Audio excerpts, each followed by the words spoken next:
Seja bem-vindo a mais um Espaço Pensar Portugal. Nos últimos 30 anos, Portugal triplicou o parque automóvel e perdeu 600 km de ferrovia. Como é que se pode melhorar a acessibilidade das grandes cidades, também favorecendo a coesão territorial nos territórios de baixa densidade, sem perder de vista, claro, as metas de redução de emissões de CO2 no plano da União Europeia? São estas as questões que vamos hoje abordar neste painel dedicado aos transportes e à mobilidade e, desde já, introduzindo os nossos especialistas. Muito obrigado por terem estado aqui hoje connosco. O engenheiro Rui Rei, presidente da Parques Tejo, empresa municipal de mobilidade de Oeiras. Também a Sandra Melo, coordenadora de investigação e desenvolvimento em mobilidade no CEI, o Centro de Engenharia e Desenvolvimento de Produto.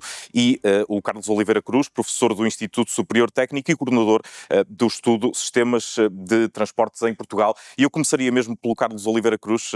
Bom dia e bem-vindo. Olhando para estes números, triplicar nos últimos 30, 40 anos o parque automóvel, exponenciar imenso o número de quilómetros de autoestrada, foram infraestruturas importantíssimas, disso não haverá dúvida, mas eu pergunto se não promoveu mais a convergência do que a coesão, ou seja, a acessibilidade fácil aos grandes centros, em vez de promover uma igualdade territorial. Bom dia. De facto, o desenvolvimento que o país teve ao nível das suas redes de infraestruturas e que depois teve reflexo também no aumento da taxa de motorização, isto é, no número de viaturas que existem, induziu um forte desequilíbrio na forma como nós nos movemos. Nós promovemos, tivemos, enfim, como país, como sociedade, a administração local, a administração central, teve, a partir sobretudo do final da década de 80, mas sobretudo a partir da década de 90, um desígnio que foi o desenvolvimento da rede de autoestradas, o desenvolvimento da rede rodoviária. Nesse aspecto, Portugal é um caso de sucesso, porque foi um país que no início da década de 90 tinha uma média de rede de autoestradas abaixo da média da Europa e que nos anos, em 2010, 2011, tinha o dobro da densidade da média da Europa. Portanto, Portugal teve, de facto, um esforço muito significativo, um esforço que ainda hoje pagamos, ainda hoje tem impacto financeiro e que, de alguma forma, permitiu cobrir o país com uma rede de autoestradas que permite, sem dúvida nenhuma, que nos desloquemos no território nacional de uma forma rápida e de uma forma muito mais segura do que seria nas estradas nacionais. Todavia, isto foi um modelo de desenvolvimento unidirecional, unimodal, exclusivamente focado num modo de transportes. E isto originou aquilo que são problemas que hoje nós observamos, quer nas áreas metropolitanas, mas também fora das áreas metropolitanas, desde logo do ponto de vista ambiental, com os acordos de Paris e com os compromissos que Portugal tem do ponto de vista de redução das emissões, é evidente que o modelo de desenvolvimento que temos no sistema de transportes tem que ser alterado.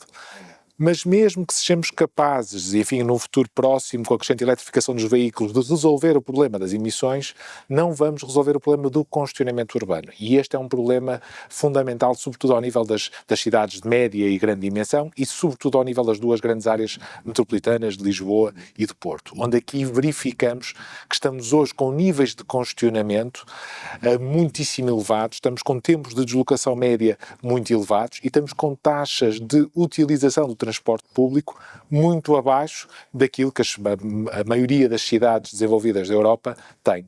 E este é o resultado, de facto, de uma política pública que tivemos enquanto país, de fazer um forte investimento na rede de estradas, e hoje precisamos de uma política pública focada essencialmente no desenvolvimento de uma rede de transportes nos seus diferentes modos, fluvial, rodoviário, ferroviário, que permita reequilibrar um pouco os pratos desta balança. Para isso, Sandra Melo, é preciso pensar em soluções num país que está a depender muito do uso do automóvel. Que soluções poderá haver e estão a ser estudadas? E a Sandra, convém dizê-lo, conhece bem o mercado português, mas também conhece contextos urbanos extranacionais. Portugal, como é que se posiciona no contexto internacional naquilo que é preciso de inovação e de investimento para dar a volta a este problema que elencámos? Ora bom, e aqui temos uma questão complexa que vai para além das políticas de transportes. Como dizia o Carlos, nós temos efetivamente um problema de congestionamento nos grandes centros, como Porto e Lisboa, mas temos aqui, sobretudo, um problema que ainda é exacerbado no pós-pandemia.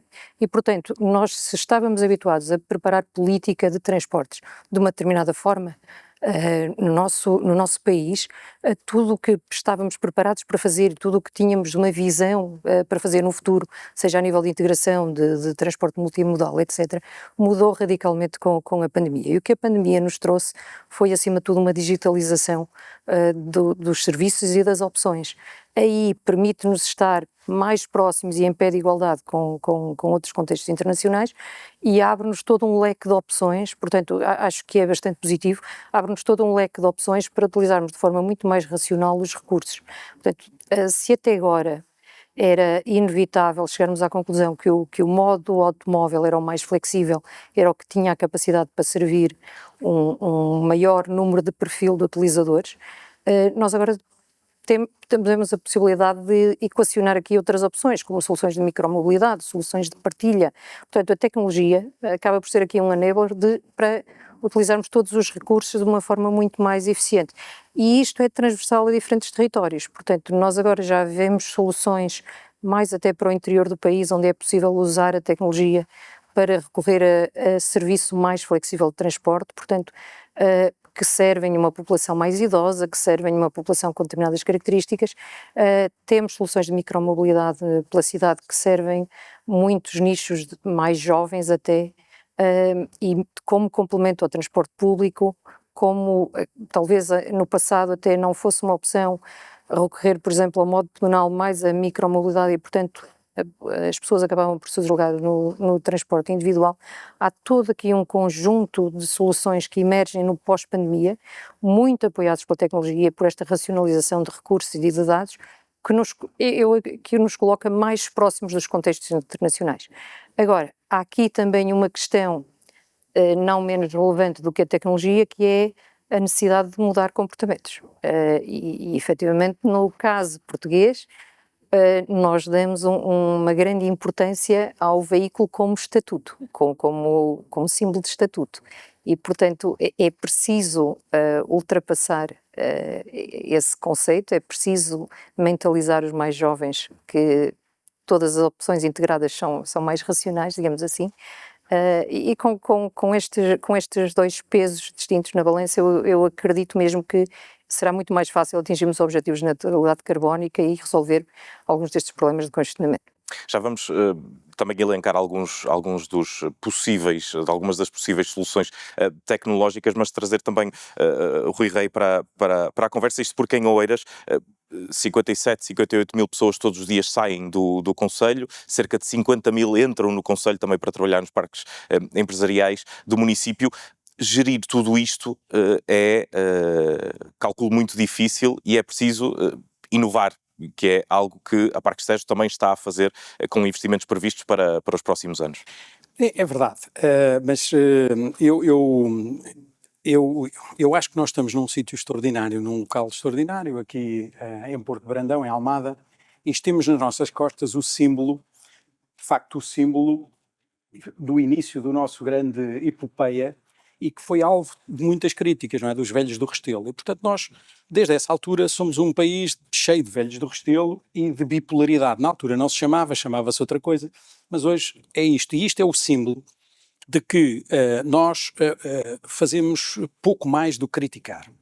E isto só para vos dizer que eu não concordo nada que o país tenha feito uma estratégia errada no passado. Eu, como já tenho 52 anos, já estou velho, e na realidade sou do tempo em que para chegar a Lisboa se demoravam horas, mesmo de automóvel. Porque para passar aqui o Trancão era um inferno, mas um inferno mesmo de automóvel. O problema é que o país teve que fazer esses investimentos porque não havia nada. O país, passando o carregado, andávamos de carroça. E depois voltávamos a ter autoestrada à entrada do Porto. Nós, para chegarmos de Lisboa ao Porto, demorávamos um dia. Portanto, é preciso enquadrar este tipo de realidades. E também não podemos entrar na lógica de que fizemos muitas vias, as vias em si mesmo não estão erradas, o que está errada foi a forma como fizemos algumas vias e as dissemos que as íamos pagar. Mas o problema foi quem pôs nos Exceis lá aqueles valores, que disse que aquilo ia ter uma determinada procura, que na realidade não teve, e depois temos que apagar todas, porque na realidade nós ainda temos muitas zonas do território, aqui deste lado, na margem sul, que precisam de um conjunto de redes e um conjunto de vias para que as pessoas possam circular. Mas terminado isto, que é um desabafo, vamos à outra questão, que é, mais do que o desenvolvimento, mais do que a inovação, nós precisamos de racionalidade e desenvolvimento. Vamos lá ver. O Eiras é talvez o único concelho da área metropolitana de Lisboa que não é suburbano de Lisboa. Nas nossas costas, aqui à minha direita, está o concelho do Eiras. E se olharmos do Vale do Jamor até lá ao fundo, ao Vale do Trancão, o território é uno. Temos uma diferença administrativa, que é uma parte é Lisboa, outra parte é o Eiras. E por isso nós dizemos que do Vale do Jamor até ao Vale do Trancão o território é uno. Podia ser todo o Eiras, ou podia ser todo Lisboa. O que temos é que tratar isto de forma racional. E porquê? É preciso fazer investimentos em transporte público. Não só por uma questão de cumprimento de metas, porque as pessoas precisam mesmo de circular. Eu sou daqueles que, primeiro que tudo, está o interesse das pessoas. A administração pública tem que se habituar que tem que colocar as pessoas no centro. Porque só colocando as pessoas no centro é que nós lhe podemos dar políticas que as sirvam às suas necessidades. E depois a seguir vem o cumprimento de metas, vem isso tudo. Mas primeiro eu tenho que agarrar e dizer, eu vou criar uma rede de transportes, a que nós em Oeiras chamamos o Cardinal, que é o SATU, o Liós. O SATU é o que liga a linha de Cascais à linha de Sintra. Finalmente entregue ao Governo a 27 de fevereiro deste ano. O Liós, finalmente, ao fim de 40 anos, ainda o Presidente Isaltino estava no seu primeiro mandato, portanto ele é um dos últimos da sua geração ainda a governar. Finalmente fizemos o acordo com Lisboa e com o Governo, também se perspectiva que possa avançar. Depois temos a questão do BRT na A5 e depois temos o caminho de ferro. Obviamente que a autoestrada A5 foi bem construída. Não havia outra hipótese, era absolutamente essencial. Agora, em 2025, o que eu tenho que decidir, e vamos ver se todos os que falam da rodovia agora tomam a decisão certa, não é as autarquias. Vamos agora ver todas aquelas institutos públicos nacionais, todas as brisas, as IPs, toda a gente agora se toma a decisão certa em fazer o alargamento para transporte público ou fazer o alargamento para mais automóveis. Nós defendemos que o alargamento tem que ser para transporte público. E porquê? Não é por uma questão de moda.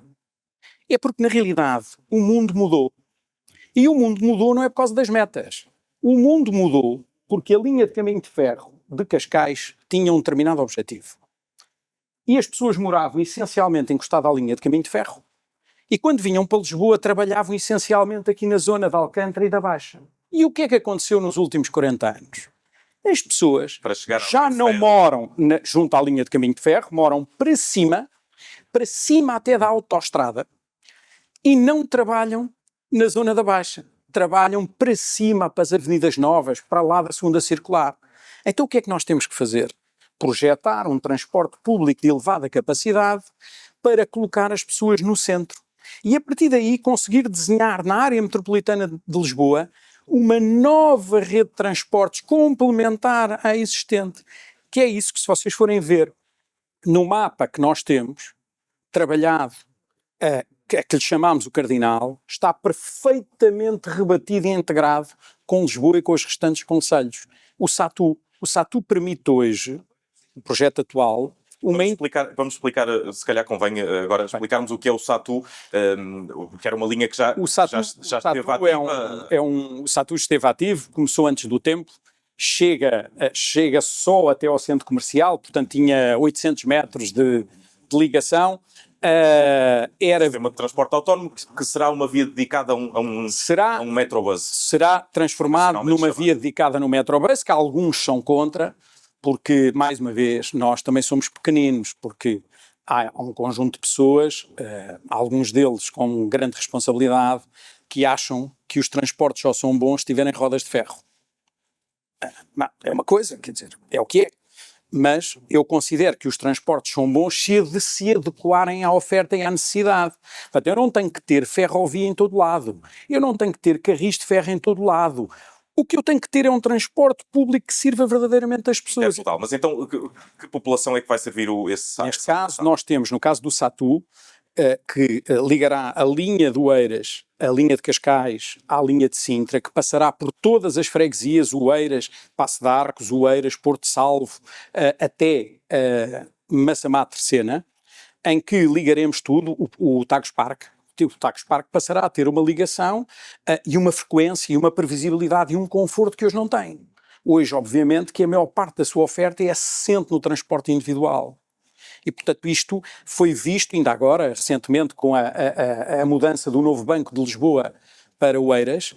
Nós fizemos o estudo de mobilidade empresarial com a TIS e com o novo banco e obviamente, é esmagador o uso de transporte individual. E por isso nós temos a noção que para Oeiras, para continuar a manter a segunda economia do país, para continuar estes níveis de desenvolvimento, nós temos que apostar neste transporte que ligará estas duas linhas, que permitirá uma circulação em 15 estações, em 9,5 km, com frequências de menos de 5 minutos, que permitirá que as pessoas possam, as que não moram em Oeiras e as que moram em Oeiras, tomar uma decisão de deixar o seu automóvel em casa e passar a ter conforto. Permite outra coisa, se amanhã construirmos o BRT na A5, permite que exista ligação direta entre o BRT da A5 e o corredor do Satu. Mas o mais interessante ainda é que o Lioz, que é nesta ponta de cá do concelho, vai também interceptar a possibilidade do futuro BRT. Portanto, quer dizer que o que nós temos é uma verdadeira projeção de um transporte público em sítio próprio que nos permitirá ser competitivos com o automóvel. Porque não é possível ser competitivo com o automóvel quando hoje a velocidade comercial de um autocarro na capital é pouco mais de 13 km/h. O automóvel tem velocidades acima dos 20. Portanto, obviamente, que eu perante esta situação estou sempre em desvantagem. Portanto, o que eu tenho é que alterar este paradigma, dando oferta, previsibilidade, conforto, frequência. Fazendo isto, eu estou em condições, a par disto, resolvendo aqui um problema que se chama a ocupação dos automóveis do espaço público. É fundamental que as cidades, e nomeadamente Lisboa, no próximo mandato, penalize ainda mais a utilização do transporte individual. E isso penaliza se não é preciso a questão das portagens. Basta só penalizar o estacionamento. Basta só aumentar o custo do estacionamento. Porque aumentando esse custo do estacionamento com uma oferta melhor de transporte público, nós vamos ter uma repartição modal mais equilibrada, mais amiga do ambiente e dos compromissos que nós assumimos e da preservação do nosso modo de vida. Portanto, é esta a grande transformação que devemos fazer nos próximos anos para que passemos da conversa à ação. Porque esta conversa temos-las todos, quer dizer, eu não, eu hoje tenho 50 anos, na altura tinha 18, mas ouvia. A conversa era a mesma. As decisões poucas. Uma última coisa, e com isto me caldo. A solução de transportes numa área metropolitana tem que ser gerida por uma área metropolitana. Nós não podemos ter, apesar do grande avanço que tivemos com a TML, nós não podemos continuar a ter um metropolitano com vontade própria, a Transtejo com vontade própria, a CP com vontade própria. Não. Tem que haver uma coordenação efetiva da oferta de transportes públicos. Uma coisa é gerir a empresa, com certeza, continuam a ter as administrações que gerem. A partilha de informação agora, a informação é centralizada. E porquê é que eu digo isto? Modernização da linha de Cascais. Sabem qual é a preocupação da modernização da linha de Cascais? Mudar as cantenárias, pouco mais, e informação aos comboios. Até e o resto? A IP, quando está a trabalhar na modernização da linha de Cascais, tem que ter uma preocupação da informação ao passageiro. E a informação ao passageiro é o do comboio, é o do metropolitano, é o do autocarro, é o do táxi, é o da bicicleta e sou eu que ando com duas pernas, felizmente, que há quem não possa. Portanto, vamos lá ver, a lógica tem que ser uma lógica integrada, que apesar do avanço que tivemos, ainda hoje não é bem assim, porque nós sabemos bem a dificuldade que temos em obter dados para fazer este trabalho. porque não se faz uma projeção de novas linhas e de novas ofertas sem ter com base o estudo de procura, sem ter com base a oferta existente, sem ter os dados da bilhética existente, que na realidade, em muitos casos, não é compatível entre a Carris, o Metropolitano. Portanto, convinha que nós, em pleno ano 2025, no século XXI, dessemos um upgrade um bocadinho e acabássemos com algumas quintas que ainda prevalecem. Essa deixa é perfeita, porque o Carlos Oliveira Cruz, na coordenação do sistema de transportes em Portugal, também sentiram essa dificuldade, a ausência de dados, passaram uma parte substancial do trabalho à procura de dados. Ora, como é que é possível fazer desenvolver uma política económica de gestão de mobilidade sem dados?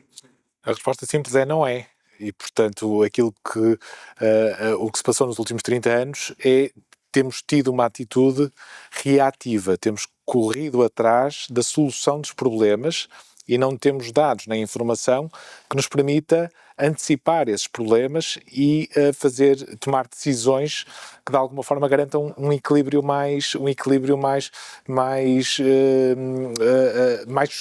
sustentável.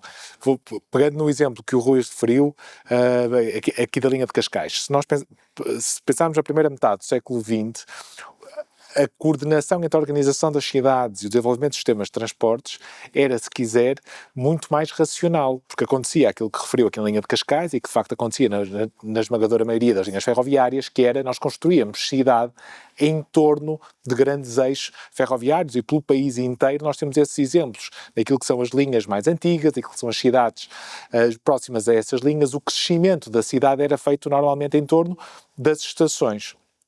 Com a proliferação, sobretudo a partir dos anos 80, com este crescimento em mancha de óleo das cidades, e que aqui na linha de Cascais se deu para norte da linha, obviamente, até para norte da autoestrada, e que aconteceu de uma forma generalizada na maioria das cidades do litoral. Com este crescimento nós deixamos de ter capacidade de estruturar o território em torno de sistemas de transportes. Então resolvemos sistemas de transportes públicos. Então resolvemos isso com a densificação da rede viária, porque obviamente tínhamos que dar resposta àquilo que eram as necessidades de mobilidade das pessoas e para aquilo que foram grandes zonas de expansão urbana. Construímos novas vias, umas de grande capacidade, outras de menor capacidade, mas construímos mais estradas. E isso conduziu-nos à situação de hoje. Hoje estamos com um tecido urbano já mais consolidado, estamos a tentar criar estes canais de alta capacidade para, de alguma forma, podermos oferecer uma alternativa em transporte público. Repare, esta alternativa em transporte público nós tendemos muito a olhar, havia uma tradição que felizmente está a terminar de olhar para o transporte público quase como um transporte com cariz social. Um bocadinho um transporte para dar um apoio a uma franja da população que tinha dificuldades económicas ou não tinha capacidade para ter automóvel. Felizmente essa visão está a desaparecer, porque todos nós, hoje ou amanhã, somos utilizadores de transporte público. Com o crescimento médio da esperança de vida, felizmente, esperemos que vamos chegar a uma fase da vida em que já não vamos conseguir conduzir e que vamos depender de transporte público. E, portanto, o transporte público tem uma função social, uma função de democratização da nossa liberdade de mobilidade, da nossa liberdade de escolha, que é absolutamente fundamental. Para conseguirmos planear, voltamos ao ponto inicial da questão, precisamos de dados. E, de facto, em Portugal nós temos um problema sério de falta de dados. Eu diria mais, não é um problema de falta de dados, é um problema de partilha de dados. Cada um dos operadores, de alguma forma, vai tendo muita informação.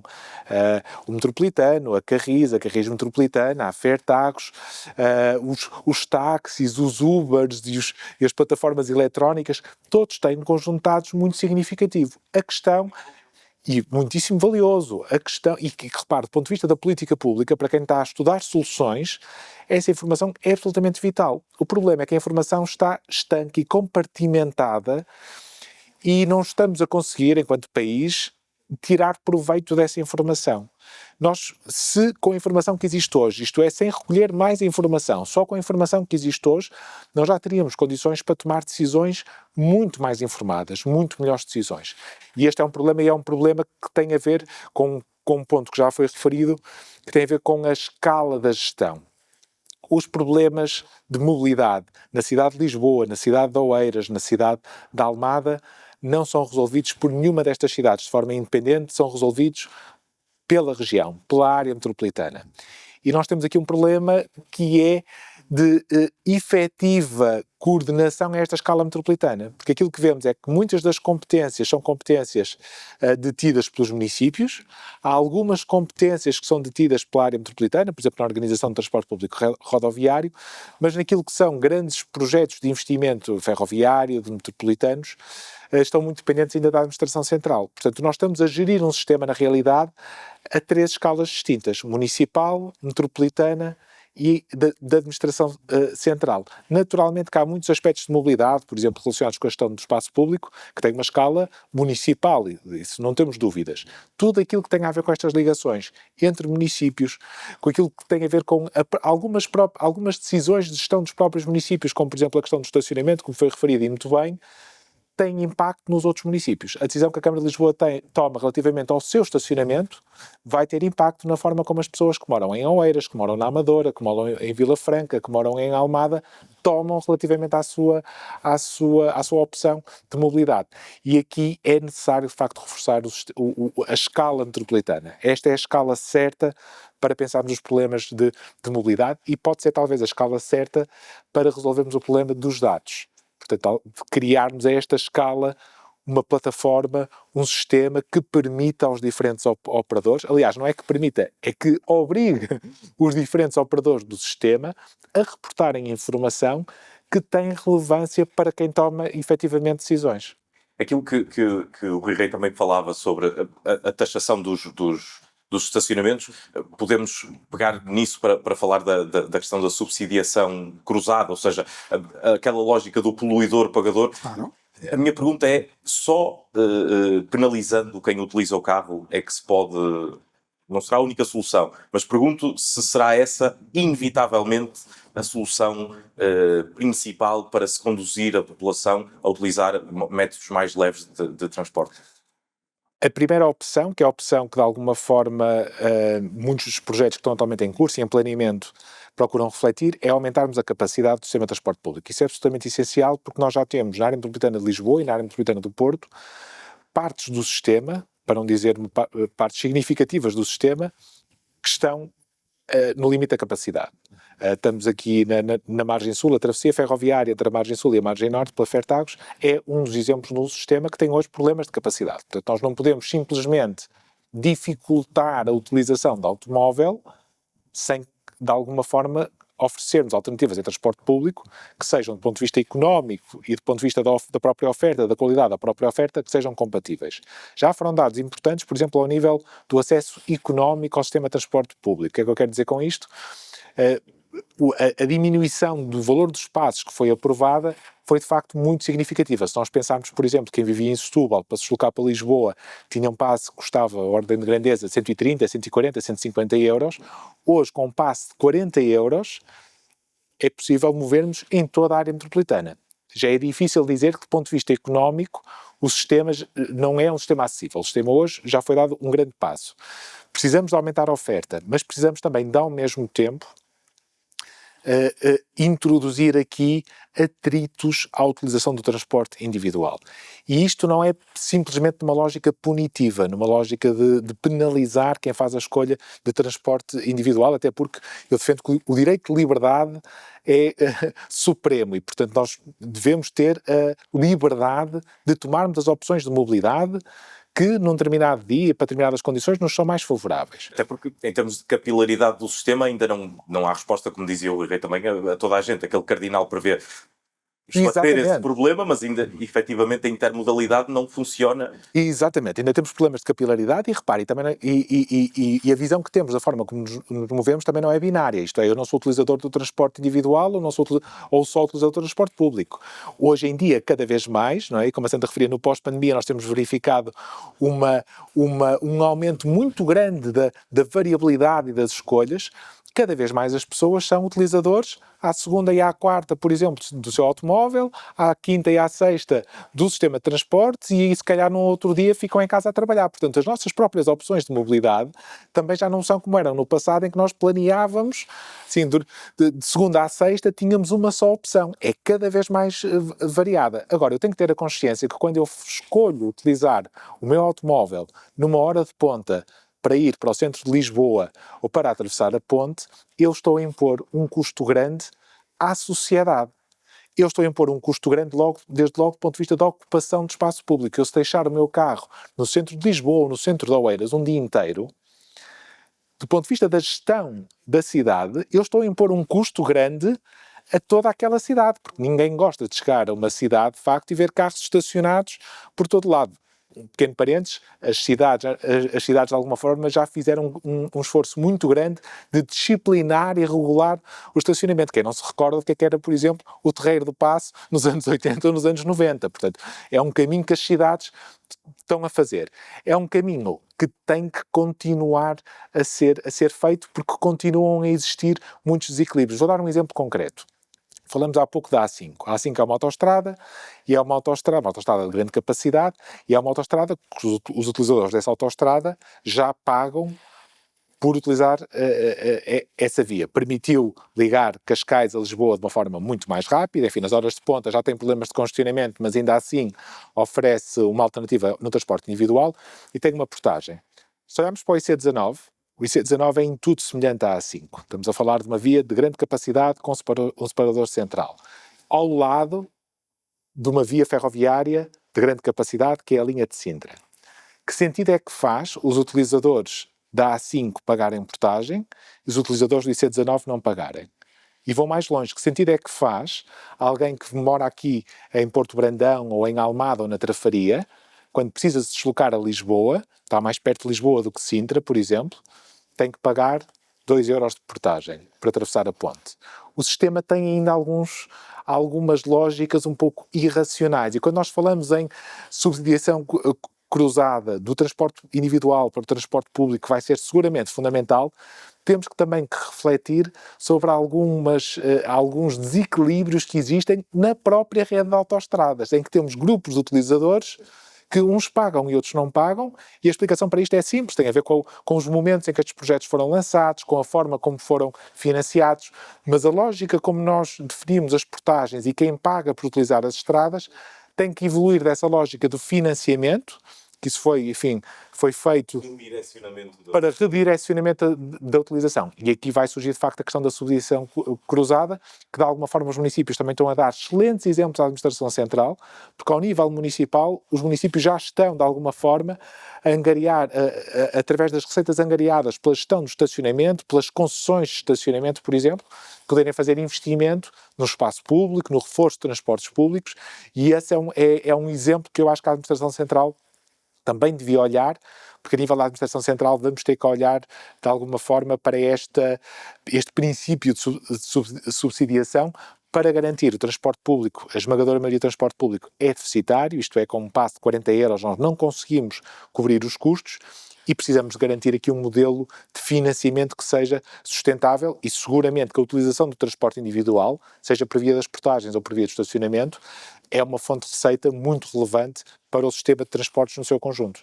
Muito bem. Paralelamente a isto, Sandra Melo, ou seja, a estas questões do reforço da oferta pública de transportes, há outras soluções que o CEIA também tem apresentado, e há pouco falava das opções de partilha. O CEIA tem projetos já na estrada, literalmente, de mobilidade partilhada, sobretudo em contexto empresarial, julgo saber. Sim, o CEIA tem, lá está,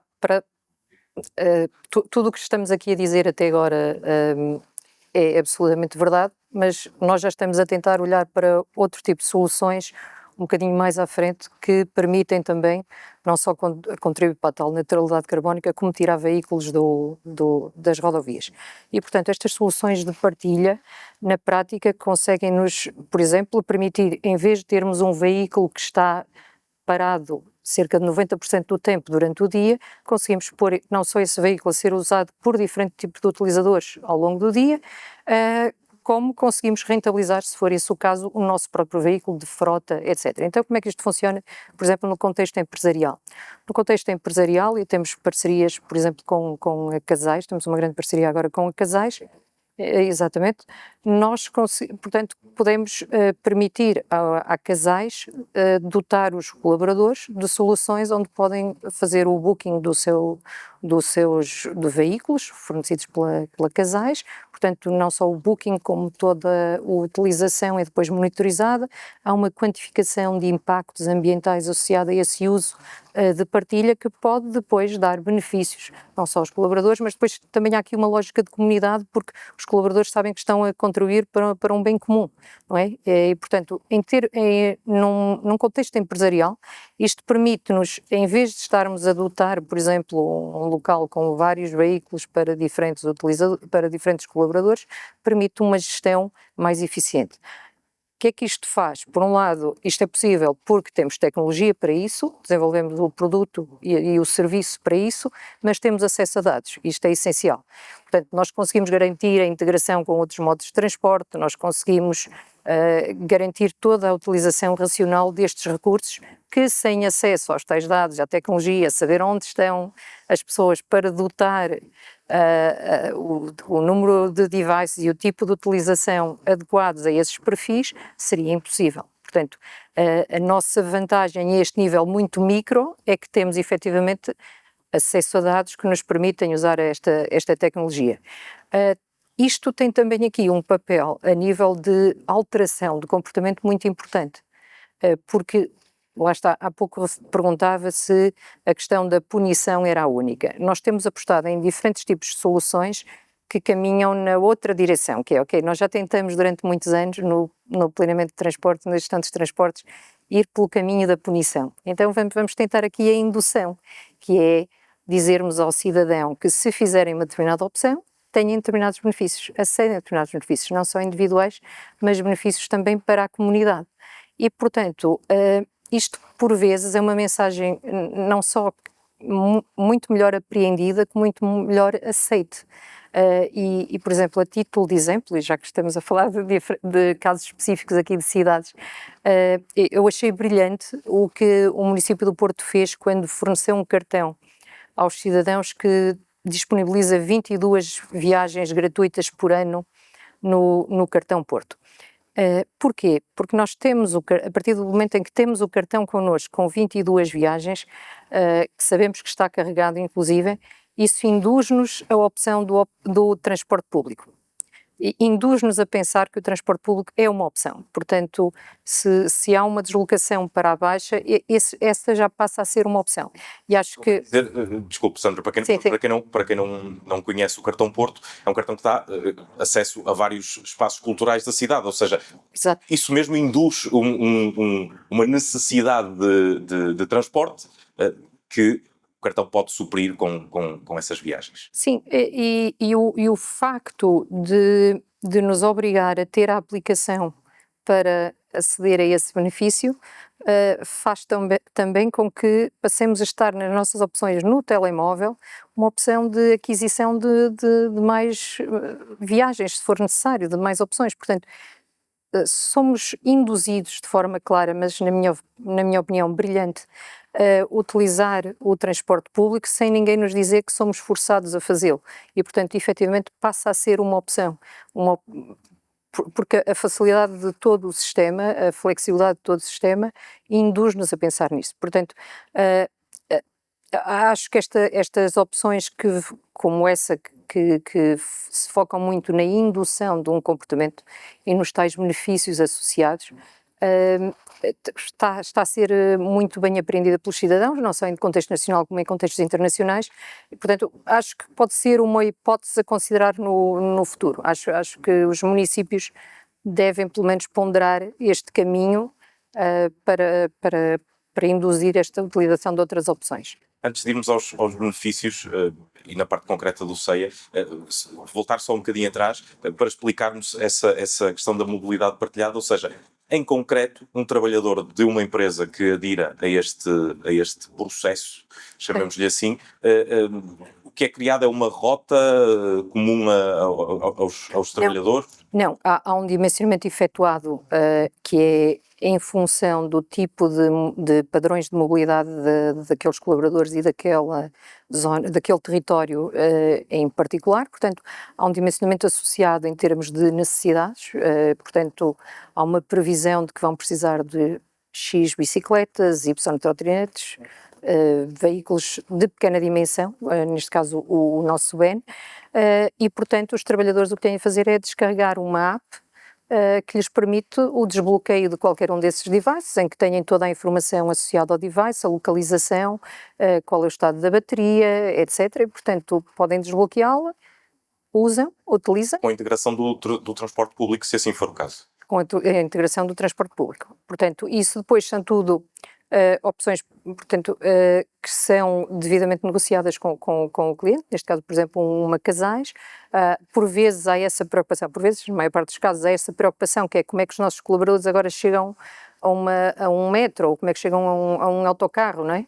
E, portanto, há esta lógica de sustentabilidade que está associada a todo o processo e todo o projeto, e, portanto, a utilização depois é em condições, nas condições, obviamente, que o promotor decide. Os benefícios também vão variando de acordo com o promotor, mas portanto há aqui sempre esta promoção de lógica de comunidade, uma preocupação com a neutralidade carbónica, há uma grande racionalização de devices e de uso, e portanto esta partilha acaba por ter impactos muito mais, que vão muito mais além do que apenas aquela utilização durante o horário de trabalho, não é? Porque, mais uma vez, nós estamos a fazer um bocadinho o que eu dizia há pouco que o município de Porto fez, não é? Estamos a induzir o cidadão a ponderar aquela opção, que em condições normais, ou se nada fizéssemos, talvez não fosse considerada, não é? Também através de um sistema de benefícios, chamados créditos de carbono, ou seja, por cada quantidade de carbono que é evitada, ou cuja emissão é evitada, há benefícios. Como é que isso funciona? Isso também é um projeto do CEIA já com algum tempo? Exato. Isto depois vai dependendo do projeto, portanto o tipo de benefícios vai dependendo do projeto.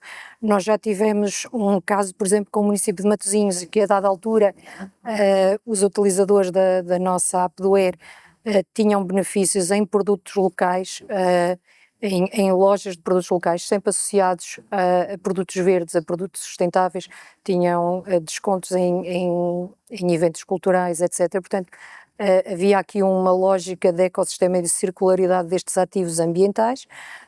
Numa lógica empresarial, há também esta tentativa de ir quantificando não só o que é que vamos poupando para atingir os benefícios, como o próprio veículo. Por exemplo, no caso do BEN, nós vamos quantificando quantas emissões evitadas é que aquele veículo em particular vai poupando, porque o objetivo será, a dada altura, ter uma utilização tal que neutralize a pegada carbónica da sua produção e portanto, contabilizando tudo que foi o impacto ambiental que tivemos até chegar àquele veículo.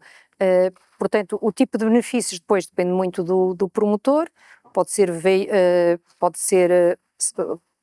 benefício tão simples como acesso a cafés gratuitos ou a tempo, por exemplo, para utilizar em bicicletas partilhadas, no sistema de bicicletas partilhadas, acesso para transporte público. Portanto, tentamos garantir sempre esta circularidade deste ecossistema, que é para continuar sempre a induzir, não é? A utilização dos ativos ambientais traz benefícios, mas ao usar esses ativos está sempre a ganhar e a comunidade está sempre a ganhar. Portanto, não estamos numa lógica tão individual, estamos sempre numa lógica de comunidade, não é? E orgulhosos com certeza porque a nossa comunidade está a poupar mais ou está a contribuir mais do que uma outra comunidade. Muito bem. Rui Rei, quão longe estão os municípios de conseguir fazer, não esta questão dos créditos de carbono, isso calculo eu que demorará um pouco mais, mas de conseguir, por exemplo, através de uma aplicação, desenhar um trajeto ao utilizador do transporte público, tendo em mãos estes dados intermodais que são fulcrais para planear uma viagem? Eu penso, quer dizer, não estão muito longe, até porque hoje em dia, na área metropolitana de Lisboa, na TML, nós já conseguimos fazer isso e nós, em Oeiras, estamos a trabalhar nisso. Quer dizer, nós temos hoje em dia, eu tenho até aqui os números, quer dizer, a oferta aumentou em mais de 54%, a procura mensal aumentou em mais de 63%, e no mês de maio tivemos 1.640.000 validações no município de Oeiras. E, portanto, a oferta e a transformação é tremenda. Agora, nós, para fazermos esta transformação, temos que regular o espaço público. Não há sol na eira e chuva no naval. Não é possível. Nós podemos acreditar que sim, mas não é possível. Não é possível e muito menos será possível para cumprir as metas. Não é possível. Nós temos que aumentar fortemente a oferta.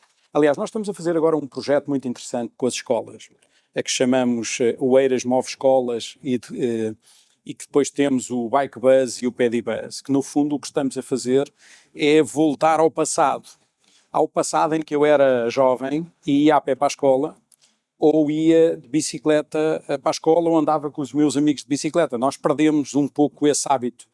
E nós, este ano, começámos a introduzir esse hábito. Nos últimos 3 meses, iniciámos esse processo e, portanto, a partir de setembro será um processo normal e regular. E o nosso último Bike Bus das escolas teve mais de 30 jovens. Parece pouco, mas é de facto extraordinário. Vocês, se virem as imagens e as fotografias, a alegria com que aquelas crianças, aqueles jovens e os pais,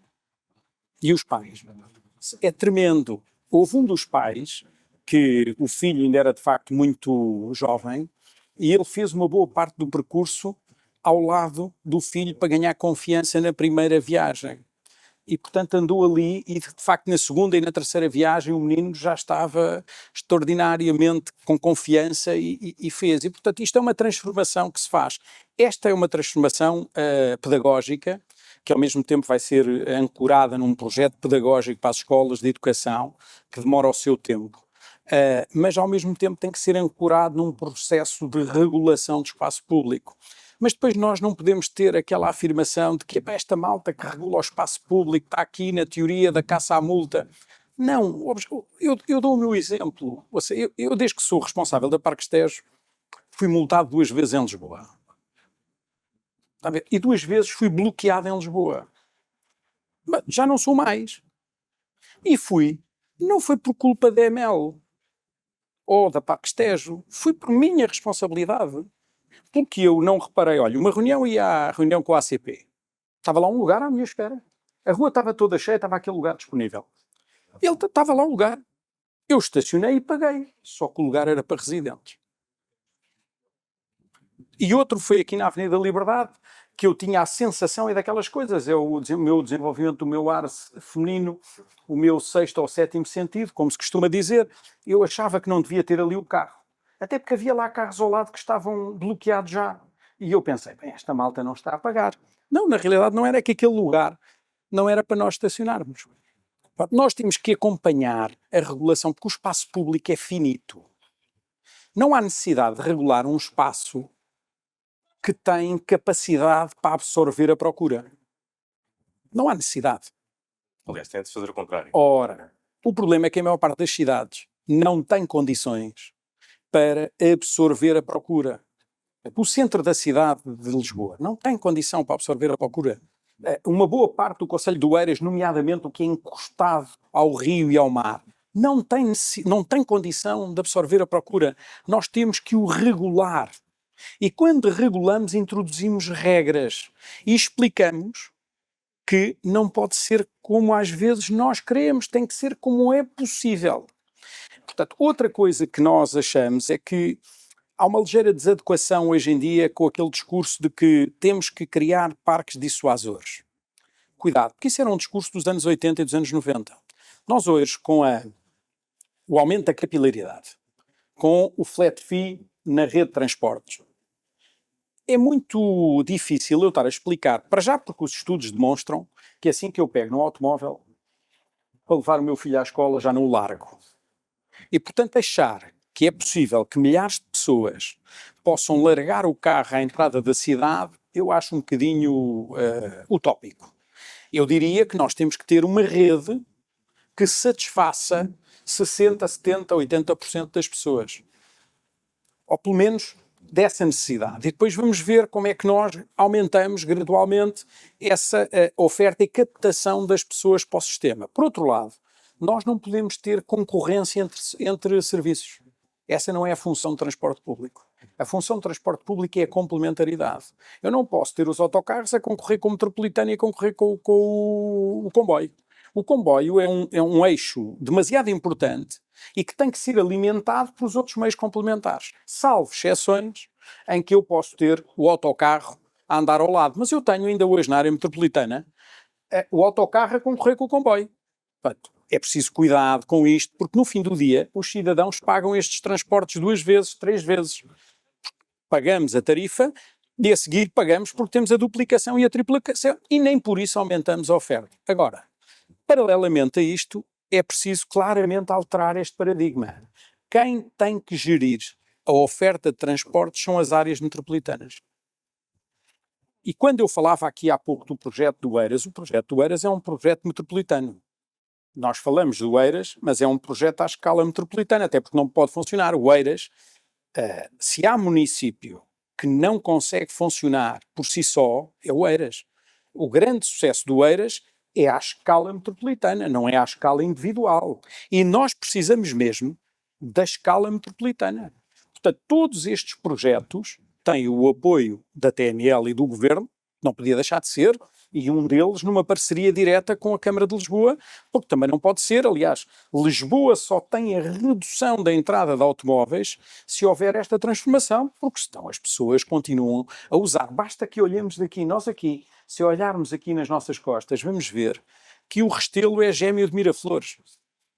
Vamos a ver. A única coisa que os separa, parecem os irmãos gêmeos que são separados à nascença, não é? É Monsanto. Monsanto é a única coisa que separa. Porque, na realidade, são duas realidades siamesas. E nós temos que as tratar desta forma e permitir às pessoas que a seguir façam a sua opção. Sendo que uma tem um determinado custo e a outra também tem outro custo. Portanto, eu podia não dizer isto, mas nós terminámos com uma coisa que era o dístico verde. Que era os carros. Eu sou um detentor de carro elétrico. Sou um fã de carro elétrico. Mas, cuidado, um carro elétrico nas cidades faz a mesma coisa que um carro a combustão. Ocupa o mesmo, quer dizer, não faz a mesma coisa, não emite dióxido de carbono, nem faz poluição no local. Há outra poluição noutro sítio para alimentar o carro elétrico. Depois podemos discutir como ele é produzido. Bem, podemos fazer isso tudo. Mas, simplificando, o carro elétrico ocupa o mesmo espaço que o outro carro. Portanto, não é lógico, salvo exceções de circulação que podemos dar algumas vantagens em determinado período de tempo, hoje em dia não faz sentido que um carro elétrico tenha isenção da chamada regulação ou tarifação nas cidades. Faz sentido? Nenhum. Aliás, exemplo... da meta das reduções de CO2, que são muito ambiciosas. Não faz. Por uma razão, porque a regulação do espaço público tem como objetivo, tem como pilar principal a regulação, porque o espaço é finito. Portanto, se eu permito que um carro esteja estacionado, seja ele elétrico ou não, durante 5, 6 horas no mesmo sítio, eu estou a inquinar esta gestão. Estou a criar aqui um problema, que é um problema de gestão do espaço público, da oferta do espaço público. Repare, nós em Oeiras, em Algés, para passarmos o Liós, vamos ter que retirar da Avenida dos Bombeiros Voluntários cerca de 400 automóveis. Vamos ver, isto é uma transformação tremenda.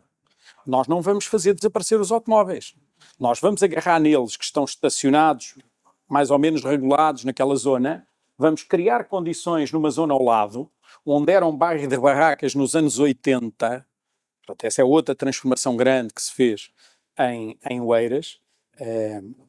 Vamos criar condições de colocar os carros daqui para aqui de forma coordenada, com gestão, de forma a que o espaço onde vai passar o transporte público seja um espaço para as pessoas e para o transporte público.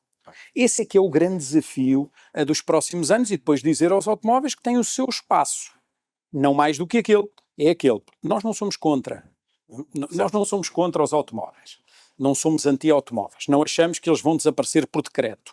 Achamos é que devagar, e depois às vezes com alguns inputs adicionais, nós vamos querer acelerar esta forma de transição porque ela na realidade é boa para a nossa vivência enquanto sociedade e enquanto democracia. Também é importante que todos saibamos onde é que cada um de nós acrescenta valor e a forma como gerimos tudo isto. Bem, nós não temos muito tempo, mas eu ainda queria ouvir o Carlos Oliveira Cruz sobre um tema que ficou assim um bocado à margem deste debate, que é a questão da ferrovia. Nós, efetivamente, temos hoje um déficit de quilómetros de linha gigante. Há mais ou menos um consenso de que é preciso voltar a apostar na ferrovia, mas depois há o perigo de se incorrer no mesmo erro que se fez com a rodovia, ou seja, não é só assentar quilómetros e eletrificar linhas para que as capitais de distrito fiquem ligadas à rede. Esse é um bom ponto, porque de facto acho que temos que aprender com aquilo que fizemos no passado para tomarmos melhores decisões relativamente à forma como olhamos para as infraestruturas hoje. Um ponto prévio relativamente à ferrovia. A ferrovia é um meio de alta capacidade. Isto é, faz sentido pensar em meios ferroviários quando estamos a ligar pontos de origem e pontos de destino, onde temos grandes massas de pessoas a deslocarem-se. Quando se fala na ligação de todas as capitais de distrito por ferrovia, parece-me ideia, é exatamente o mesmo que nós fizemos nos anos 80. Nós não estamos a olhar para a procura, estamos apenas a definir, enfim, queremos fazer estas ligações.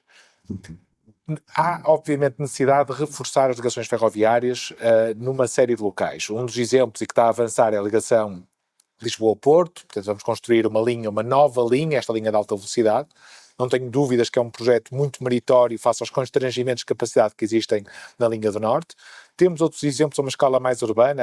A linha de Cascais é outro exemplo de uma linha que precisa claramente de um reforço de capacidade. No Porto encontramos o mesmo nas linhas suburbanas do Porto, na ligação de Irmesinde para Campanhã, que é a ideia de quadruplicar a linha. Portanto, nós conseguimos identificar, e isso é fácil de fazer, ligações e zonas onde nós precisamos de facto aumentar a capacidade, seja por criar novas linhas, seja pelo aumento da capacidade. Noutros casos, o reforço de uma oferta com qualidade não significa necessariamente colocar comboios. Era o que o Rui referia há pouco, não é? Temos esta obsessão pelas rodas em ferro, mas se ignorarmos as rodas, sejam elas em ferro ou em borracha, nós conseguimos encontrar soluções que possam até, para volumes de transporte relativamente baixos, oferecem soluções melhores do que a ferrovia.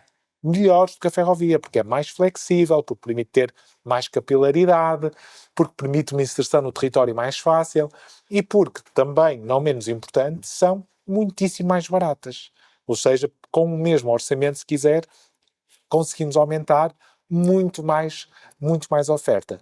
E, portanto, eu acho que nós precisamos de olhar para a ferrovia com outros olhos, e isto não é novidade. Eu acho que já o estamos a fazer enquanto país, o governo, os municípios, a Infraestruturas de Portugal tem um plano ferroviário que já está em curso e que já identifica aquilo que são os grandes constrangimentos, mas isso não nos deve fazer pensar que só temos duas hipóteses de solução. São autocarros ou são comboios. Felizmente, do ponto de vista tecnológico, temos um conjunto de tecnologias aqui no meio, os chamados BRT, os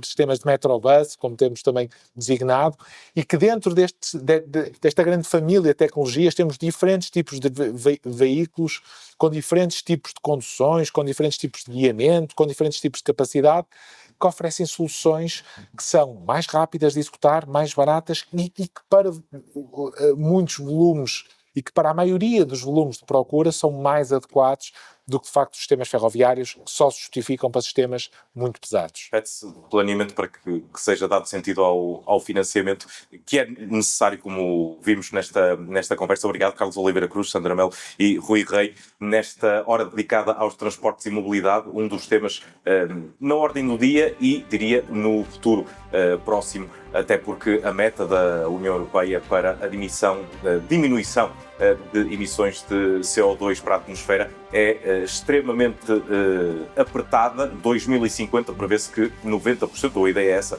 90% das emissões sejam evitadas. Há um longo caminho a percorrer para que a mobilidade ganhe outro sentido também em Portugal. Obrigado por ter estado connosco durante estas semanas. Vamos olhar para vários temas que marcam a atualidade e o futuro do país.